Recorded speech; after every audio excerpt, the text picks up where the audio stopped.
সাতক্ষীরায় কোটি টাকা মূল্যের ভারতীয় চোরাই মালামাল জব্দ করেছে গোয়েন্দা পুলিশ। বৃহস্পতিবার সন্ধ্যায় সংবাদ সম্মেলনে এ তথ্য জানিয়েছেন পুলিশ সুপার মোহাম্মদ মনিরুল ইসলাম। তিনি জানান, বুধবার কলারোয়া থানার বেলতলা নামক স্থানে ট্রাকসহ এসব মালামাল জব্দ করে ডিবি পুলিশ। এ সময় ট্রাকের চালক পালিয়ে গেলেও হেলপার মোহাম্মদ মফিজুল ইসলাম ডাবলুকে আটক করে পুলিশ।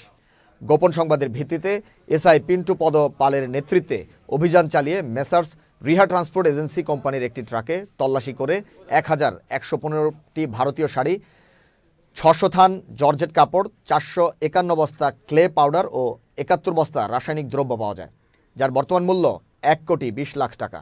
এ ঘটনায় ডিবির এসআই মিঠুন মজুমদার বাদী হয়ে একটি মামলা করেছেন। গতকাল সন্ধ্যা 6:45টার দিকে গোপন সংবাদের ভিত্তিতে জেলা পুলিশ সাতক্ষীরা জানতে পারে ভোমরা স্থল বন্দর দিয়ে ভারতীয় পণ্য সহ কতিপয় অসাধু ব্যবসায়ী কিছু জিনিস, বিশেষ করে ভারতীয় কাপড় সহ বিভিন্ন ধরনের জিনিসপত্র নিয়ে একটি ট্রাক কলারিয়ার উদ্দেশ্যে রওনা দিয়েছে। এই সংবাদ প্রাপ্তির সাথে সাথে জেলা পুলিশের ডিবির একটা চৌকস দল অভিযান পরিচালনা করে।